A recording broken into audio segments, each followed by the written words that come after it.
इस वक्त आप आराम से बैठकर इस वीडियो को देख रहे हैं, मगर मैं आपको कहूं, आज जिस जगह पर आप अभी बैठे हो वो जमीन आज से करोड़ों साल पहले 8,500 डिग्री के तापमान से उबल रही थी, या जिस जगह पर आप बैठे हैं वो जगह लाखों सालों तक बर्फ से ढकी हुई थी।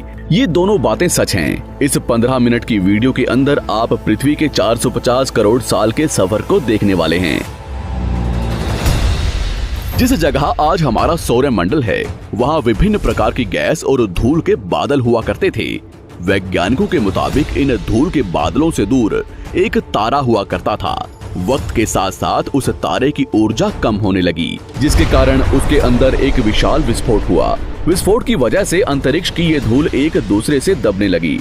इस दौरान बादलों में स्थित धूल के कण दबाव और गर्मी के कारण बड़े उल्कापिंड और पत्थरों में परिवर्तित हो चुके थे, और इसी दबाव की वजह से इन बादलों में स्थित रेडियो एक्टिव पदार्थ ने ग्रेविटी का निर्माण किया।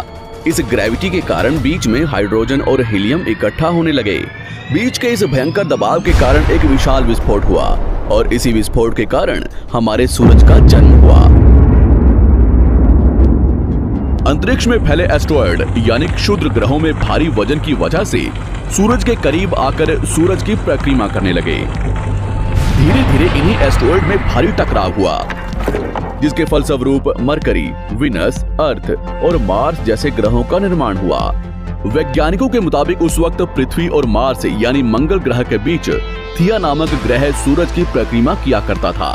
पृथ्वी पर ग्रेविटी होने की वजह से सूरज की परिक्रमा करने वाले एस्टेरॉयड अब पृथ्वी की परिक्रमा करने लगे, और धीरे धीरे करोड़ों सालों तक ये पृथ्वी पर गिरते रहे। और ऐसी घटना हमारे पड़ोसी ग्रह थिया पर भी हो रही थी, जिसके कारण थिया पृथ्वी के और करीब आने लगा और आकर पृथ्वी से टकराया। इस भयंकर टकराव की वजह से पृथ्वी के हिस्से कणों के रूप में अंतरिक्ष में फैल गए और एक रिंग्स की तरह पृथ्वी की परिक्रमा करने लगे। इन्हीं परिक्रमा करते हुए कणों में टकराव होने लगा, जिसके कारण हमारे चांद का निर्माण हुआ। उस वक्त पृथ्वी पर सिर्फ एक ही समुद्र हुआ करता था, और वो था 1900 डिग्री सेल्सियस की तापमान पर उबलते हुए लावे का। उबल रही थी वो सारी चीजें जिसे आज आप अलग अलग नाम से जानते हैं। वक्त के साथ साथ पृथ्वी धीरे धीरे ठंडी हो रही थी, जिसके कारण पृथ्वी के भारी तत्व जैसे धातु और रेडियो एक्टिव पदार्थ पृथ्वी के केंद्र में जाकर इकट्ठा हो गए और हल्के पदार्थ पृथ्वी की सतह पर आ गए। लाखों सालों तक पृथ्वी पर उल्कापिंडों की बरसात हुई, और इन गिरते हुए उल्कापिंडों में जमा था नमक, मिनरल्स और पानी। करोड़ों सालों तक इन उल्कापिंडों की बरसात होती रही, और धीरे धीरे पृथ्वी की ऊपरी सतह पानी से ढकने लगी। वैज्ञानिकों के मुताबिक यही वो वक्त था जब दूर गहरे पानी के अंदर निकलते ज्वालामुखियों से पहली बार सूक्ष्म जीवों का निर्माण हुआ। लाखों सालों बाद एक वक्त ऐसा आया जब पृथ्वी की पूरी सतह पानी से ढक चुकी थी। हमारी पृथ्वी के सबसे अंदर का कोर रेडियो एक्टिव पदार्थ से बने होने की वजह से हरदम गर्म होता रहता है, लेकिन जब भी पृथ्वी की ऊपरी जमीन ठंडी हो जाती है तब पृथ्वी के अंदर की गर्मी बाहर नहीं निकल पाती, जिसके कारण ज्वालामुखियों का निर्माण होता है। और उस वक्त कुछ ऐसा ही हुआ। पानी से ढकी हुई पृथ्वी पर हजारों की तादाद में ज्वालामुखी निकलने लगे, और आने वाले लाखों सालों तक इन ज्वालामुखियों का निकलना जारी रहा, जिससे पानी के ऊपर जमीन का निर्माण हो रहा था। इस वक्त भी पृथ्वी पर वातावरण ना होने की वजह से अंतरिक्ष से उल्कापिंडों की बरसात हो रही थी। आज से लगभग 300 करोड़ साल पहले पृथ्वी पर ऐसा वक्त आया जब पृथ्वी का वातावरण लगभग स्थिर होने लगा था। ज्वालामुखी निकलने धीरे हो गए थे, और पृथ्वी का एक दिन 12 घंटे का हुआ करता था। साल बीतते गए, और धीरे धीरे ये सूक्ष्म जीव विकसित होते गए और समूह में रहने लगे। आज से लगभग 250 करोड़ साल पहले पहली बार पृथ्वी पर ऐसे जीवों का निर्माण हुआ जो जीने के लिए ये पानी के अंदर के मिनरल्स यानी खनिज पदार्थ और धूप का इस्तेमाल करते थे, और मल त्याग के रूप में ऑक्सीजन बाहर निकालते थे। इस वक्त तक पृथ्वी पर ज्यादातर ज्वालामुखी निकलने बंद हो चुके थे, और इन माइक्रोबैक्टीरियाज की वजह से वातावरण में ऑक्सीजन की मात्रा बढ़ रही थी। वातावरण में ऑक्सीजन बढ़ने की वजह से पृथ्वी का वायुमंडल बनना शुरू हुआ, और आने वाले हजारों सालों तक वातावरण में ऑक्सीजन की मात्रा बढ़ती रही। जिसकी वजह से पृथ्वी के ज्यादातर हिस्सों में ये सूक्ष्म जीव फैल गए। हजारों सालों बाद एक वक्त ऐसा आया जब पृथ्वी में ज्यादा ऑक्सीजन बढ़ने के कारण ये सूक्ष्म जीव मरने शुरू हो गए। उस वक्त तक पृथ्वी का वातावरण ठंडा होने के साथ साथ ऑक्सीजन से भी भर चुका था, जिसके कारण जमीन और वातावरण में स्थित आयरन यानी लोहे के मिनरल्स पानी में स्थित ऑक्सीजन से रिएक्ट होने लगे। और एक वक्त ऐसा आया जब पृथ्वी की जमीन आज के मार्स के जैसे लाल हो चुकी थी। वक्त बीतने के साथ साथ धरती की टेक्टोनिक प्लेट्स में दरार होने लगी, जिसके कारण पृथ्वी के अंदर का लावा जमीन की तरह कई लाखों सालों तक खुला उबलता रहा। और यही वो कारण था जिसके कारण पृथ्वी के वातावरण में कार्बन डाइऑक्साइड की मात्रा बहुत बढ़ गई और पृथ्वी पर एसिड की वर्षा शुरू हो गई। एसिड रेन की वजह से पृथ्वी का तापमान घटने लगा और तापमान इतना घटा कि पृथ्वी के ऊपर स्थित पानी बर्फ में परिवर्तित होने लगा। पृथ्वी पर पहली बार भयंकर आइस एज आया। इस वक्त पूरी पृथ्वी सफेद बर्फ से ढक चुकी थी। आमतौर पर जब धरती पर सूरज की किरणें गिरती हैं, तब जमीन उन किरणों को सोख लेती है, मगर क्योंकि पूरी पृथ्वी बर्फ से ढक चुकी थी और क्योंकि बर्फ सफेद और चमकीली होती है, जिसके कारण सूरज की किरणें धरती पर गिरने के बाद वापस चली जाती थी। इसी कारण से पृथ्वी कई लाखों सालों तक बर्फ से ढकी रही, मगर फिर से पृथ्वी के अंदर स्थित गर्मी ज्वालामुखी के रूप में निकलना शुरू हो गई और इन ज्वालामुखियों से निकलने वाली गर्मी ने बर्फ को पिघलाना शुरू कर दिया। इसी बीच पृथ्वी की गहराई में बचे कुछ सूक्ष्म जीव धीरे धीरे बदल रहे थे और अब वो ऑक्सीजन को अपने शरीर को बड़ा और जटिल बनाने के लिए इस्तेमाल करने लगे थे। इस बीच पानी में अलग से भी छोटे समुद्री पौधे निकलने शुरू हो चुके थे। बाहर जैसे जैसे ज्वालामुखी निकल रहे थे, वैसे वैसे वातावरण कार्बन डाइऑक्साइड की वजह से गर्म हो रहा था। वक्त के साथ साथ बर्फ तो पिघलने लगी, मगर धरती पर फिर से एसिड की वर्षा शुरू हो गई, जिसके कारण फिर पृथ्वी ठंडी होने लगी और फिर पृथ्वी की ज्यादातर सतह बर्फ से ढक गई। ऐसा बार बार कई हजारों सालों तक होता रहा और इसी कारण से अब समुद्री जीव धीरे धीरे वातावरण के हिसाब से विकसित हो रहे थे। इस बीच कई सारे जीव और समुद्री जंगल्स विलुप्त हो गए, मगर जो बच गए वो धीरे धीरे पृथ्वी के बदलते तापमान के हिसाब से ढलते गए और अब हजारों सालों बाद समुद्री पेड़ बर्फ की वजह से पूरी तरह से मरते या सूखते नहीं थे। अब सूक्ष्म जीव समुद्री जीव बन चुके थे। जब फिर से ज्वालामुखियों ने पृथ्वी की बर्फ को पिघलाना शुरू किया, तब ये समुद्री पेड़ जल्दी विकसित होकर फैल गए। धीरे धीरे वातावरण में ऑक्सीजन की मात्रा बढ़ने लगी और पृथ्वी पर होने वाली एसिड की वर्षा कम होने लगी। वातावरण में ऑक्सीजन आने की वजह से पृथ्वी की ओजोन लेयर्स मोटी होने लगी और आज से लगभग 47 करोड़ साल पहले पृथ्वी की ऊपरी सतह पर पहली बार मोसोस नामक प्लांट उगना शुरू हुआ। वक्त के साथ साथ जमीन पर अलग अलग प्रकार के पौधे और पेड़ उगना शुरू हुए। एक वक्त ऐसा आया जब जमीन के पेड़ों की लंबाई लगभग 80 से 100 फीट जितनी या आज के 5 से 6 मंजिला बिल्डिंग जितनी ऊंची हो चुकी थी।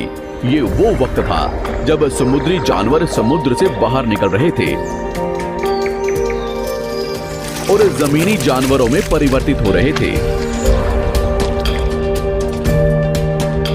धरती की ज्यादातर जमीन एक जगह इकट्ठी हो चुकी थी, जिसे आज हम पैंजिया महाद्वीप के नाम से जानते हैं। पृथ्वी का वातावरण और तापमान लगभग स्थिर हो चुका था और अब करीब 21 से 23 घंटे का दिन हुआ करता था।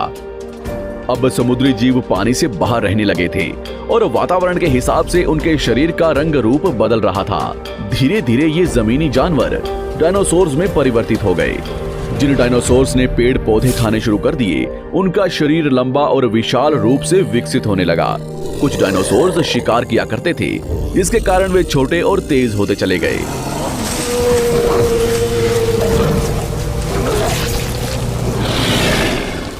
पृथ्वी की ऊपरी जमीन एक जगह इकट्ठी होने के कारण ज्यादातर जमीन रेगिस्तान और बंजर हो चुकी थी। ज्यादातर जंगल समुद्र के करीब हुआ करते थे, जिसमें डायनासोर्स रहा करते थे। आज से लगभग 20 करोड़ साल पहले पैंजिया महाद्वीप टूटना शुरू हो गया। पैंजिया के विभाजित होने की वजह से पृथ्वी की ज्यादातर ऊपरी जमीन पानी के संपर्क में आने लगी, जिसके फलस्वरूप पृथ्वी पर हरियाली बढ़ती गई, जिस वजह से डायनासोर्स और ज्यादा विभिन्न और विशाल होते चले गए। डायनासोर्स ने आने वाले लगभग 20 से 30 करोड़ सालों तक पृथ्वी पर राज किया। उस वक्त डायनासोर्स समुद्र से लेकर जमीन और आसमान तक पूरी पृथ्वी पर राज किया करते थे। इस दौरान अफ्रीका से टूटा भारत सीधे आकर आज के तिब्बत से टकराया और इस टकराव की वजह से हिमालय का निर्माण हुआ। आज से लगभग 6.5 करोड़ साल पहले पृथ्वी की तरफ आज के माउंट एवरेस्ट से भी बड़ा लगभग 4.5 लाख करोड़ किलो जितना वजनिया उल्कापिंड लगभग 80,000 किलोमीटर प्रति घंटे की स्पीड से पृथ्वी की तरफ आ रहा था। पृथ्वी की सतह को छूते ही उसमें भयंकर आग लगी और वो जलते हुए सीधा पृथ्वी से टकराया। इस टकराव से निकलने वाली ऊर्जा आज के 10 करोड़ परमाणु बम एक साथ फटने के बराबर थी। जहां ये उल्कापिंड गिरा, वहां के जानवर और पेड़ तुरंत भाप बनकर जल गए। गिरते ही पृथ्वी पर पूरी तरह धूल फैलने लगी, समुद्र में भयंकर बाढ़ आने लगी। भूकंप और आग ने पृथ्वी को जलाना शुरू कर दिया। कुछ ही घंटों में पूरी पृथ्वी के वातावरण में हानिकारक गैस और धूल की वजह से पृथ्वी नर्क हो चुकी थी। डायनासोर्स घुटन, आग और भूखमरी से पूरी तरह विलुप्त हो गए। इस वक्त हमारे पूर्वज जमीन के अंदर रहा करते थे, जिसके कारण वो इस विशाल प्रलय से बच गए। पृथ्वी का वातावरण पूरी तरह से काला और अंधेरा हो चुका था, जिससे धूप भी जमीन तक नहीं पहुंच पा रही थी। पृथ्वी के पेड़ और ज्यादातर जानवर विलुप्त हो गए। वातावरण में धूल और हानिकारक गैस के कारण पृथ्वी पर फिर से एसिड की वर्षा शुरू हो गई और फिर पृथ्वी ठंडी होकर बर्फ से ढक गई। लेकिन इस बार पृथ्वी की बर्फ लाखों सालों तक नहीं जमी रही और 80 से 90 हजार साल बाद ये बर्फ पिघलनी शुरू हो गई। जैसे ही धरती पर वातावरण फिर से पहले जैसा होने लगा, वैसे ही ये छोटे जीव जमीन से बाहर आना शुरू हो गए। उस वक्त पृथ्वी की बर्फ पिघलनी शुरू ही हुई थी, जिसके कारण अफ्रीका में घने ठंडे जंगल हुआ करते थे और इसी बीच ये जमीनी जीव बंदरों में परिवर्तित हुए। मगर जैसे जैसे पृथ्वी गर्म होने लगी, वैसे वैसे अफ्रीका के ये जंगल सूखने लगे। जंगल की चीजें खाने वाले बंदरों को खाने की कमी होने लगी। खाने की तलाश में इन बंदरों ने अपने पैरों पर चलना शुरू कर दिया, जिससे उन्हें दूसरे जानवरों के शिकार करने में मदद मिलती थी। धीरे धीरे बंदर एप्स यानी वानर में परिवर्तित हुए। खाने की तलाश में ये एप्स पृथ्वी के दूसरे हिस्सों में फैलने लगे और धीरे धीरे उनके शरीर का रंग रूप वहां के मौसम के हिसाब से बदलता गया। वक्त के साथ साथ हम आदिवासी बने। हमने हथियारों से लेकर आग का आविष्कार किया। हम धीरे धीरे इंसान के रूप में विकसित हुए। हमने धर्म से लेकर परिवार, भाषा और संस्कृति का निर्माण किया और वक्त के साथ साथ हम विकसित होते चले गए और आज हम इस पृथ्वी की सबसे विकसित प्रजाति बन चुके हैं। पृथ्वी को आज के जैसे बनने में लगभग 450 करोड़ साल का वक्त लगा है और हमें एक छोटे जमीन में रहने वाले जानवर से इंसान बनने में कई लाखों सालों का। मगर हमने इन 100 सालों में जितना पृथ्वी को गंदा और तबाह किया है, उतना आज तक किसी भी प्रजाति ने नहीं किया होगा। हम फिर से धरती को गर्म कर रहे हैं और कार्बन डाइऑक्साइड की मात्रा बढ़ा रहे हैं। वैज्ञानिकों का मानना है कि पृथ्वी पर फिर से विशाल परिवर्तन होने वाला है। भविष्य में पृथ्वी कैसी होगी, जानेंगे हमारी अगली वीडियो में।